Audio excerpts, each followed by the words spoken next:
16 वर्ष का खेल कर लेंगे, 36 वर्ष का खेल कर लेंगे। एसिड अटैक के बारे में कौन सुनेगा? इसलिए कोहराम मच गया है कि लाइए साहब, यह कहानी बंद कीजिए। देश भर के रजिस्ट्रार ऑफिस को संदेश गया है जस्टिस सूर्यकांत का। एसिड अटैक की जो पीड़ित बच्चियां हैं, उनका केस किस सिचुएशन में है, कहां तक सुनवाई पहुंची है, सारे डिटेल त्वरित प्रभाव से सुप्रीम कोर्ट को मुहैया कराई जाए। इसकी रिपोर्टिंग बहुत कम होगी। वो मीडिया वाले जो संवेदनशील हैं वो करेंगे थोड़ा बहुत, लेकिन इसकी रिपोर्टिंग नहीं होगी, बहुत कम होगी। इसलिए मुझे आना पड़ा आपको बताने के लिए, चिल्ला चिल्ला करके बताने के लिए। अब इस रिपोर्ट के बाद ठाकरे में बड़ा कोहराम मच गया है गैंग में। अरे बाबा, अब क्या होगा?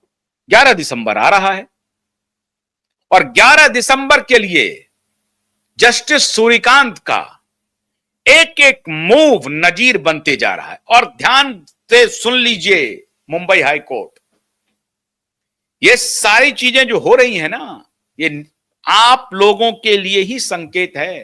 ये हीला हवाली मत कीजिए, वहां अपने पद का दुरुपयोग मत कीजिए। माननीय जज महोदय और माननीय रजिस्ट्रार महोदय, तारीख नहीं दिया, नंबर फेंक दिया, सुनवाई हुई नहीं। ये देख लीजिए, 16 साल से लंबित मामले पर सुओ मोटो है। और अगर यही हीला हवाली मुंबई हाईकोर्ट में होती रही तो जस्टिस सूर्यकांत के बेंच में रिट पिटीशन आने में विलंब नहीं लगेगा।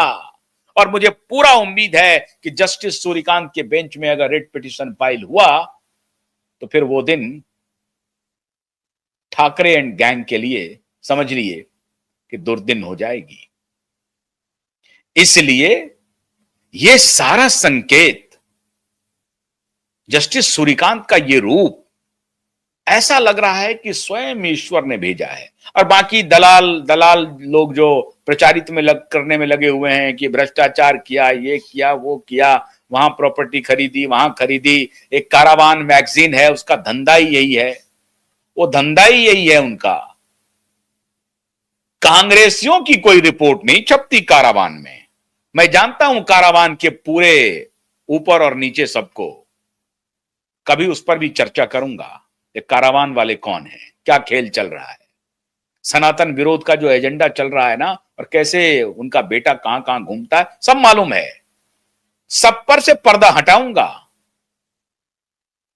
अभी जरा इसकी लड़ाई लड़ लें, उसके बाद ये कारावान वगैरह को भी देखेंगे, इनका एजेंडा क्या चल रहा है।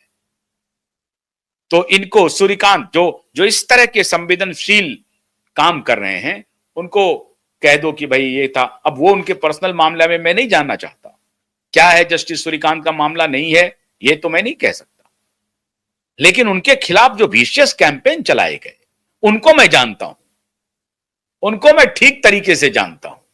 उनका क्या एजेंडा चल रहा है पिछले वर्षों से देश के खिलाफ, उनको मैं बहुत बढ़िया से जानता हूं। तो सोर्स मैं जानता हूं।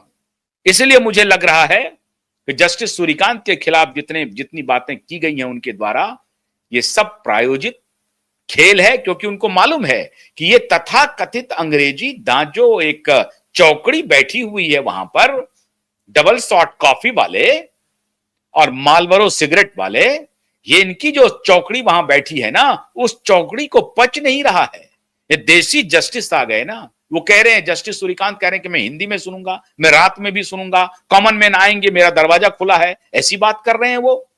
इनको तो बोलना चाहिए वोडाफोन का मामला आएगा मैं रात में भी तो कोर्ट खोल दूंगा, या किसी आतंकवादी का मामला आएगा मैं रात में कोर्ट खोल दूंगा, या तीस्ता सीतलवाड़ का मामला आएगा तो मैं रात को कोर्ट खोल दूंगा। भारत नाट्यम देखते हुए मैं बेंच लगा दूंगा। एक बेंच अगर डिफर हो जाए, एक बेंच दूसरे से, 2 सदस्यीय बेंच, एक जज डिफर कर गया, फौरन भारत नाट्यम देखते हुए दूसरे बेंच की नियुक्ति हो गई। ऐसा विश्व में नहीं हुआ, भारत तो छोड़ दीजिए, विश्व में कभी नहीं हुआ, कभी नहीं हुआ।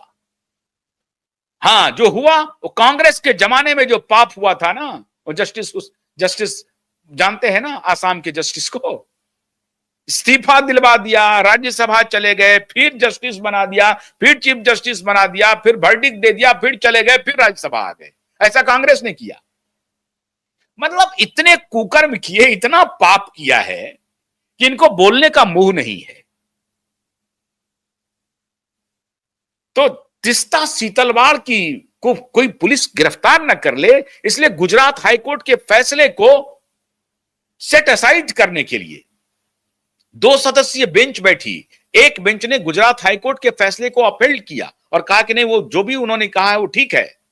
तो हुआ कि भाई ये गड़बड़ हो गया और चीफ जस्टिस वहां पर भारतनाट्यम देख रहे हैं, माननीय चंद्रचूड़ साहब, वही जिनके पिताजी ने कहा था कि इमरजेंसी में आपको कानूनी लड़ाई लड़ने का भी हक नहीं है, आपको अदालत आने का हक नहीं है। तो उनके पुत्र ने फौरन दूसरा बेंच लगा दिया रात में।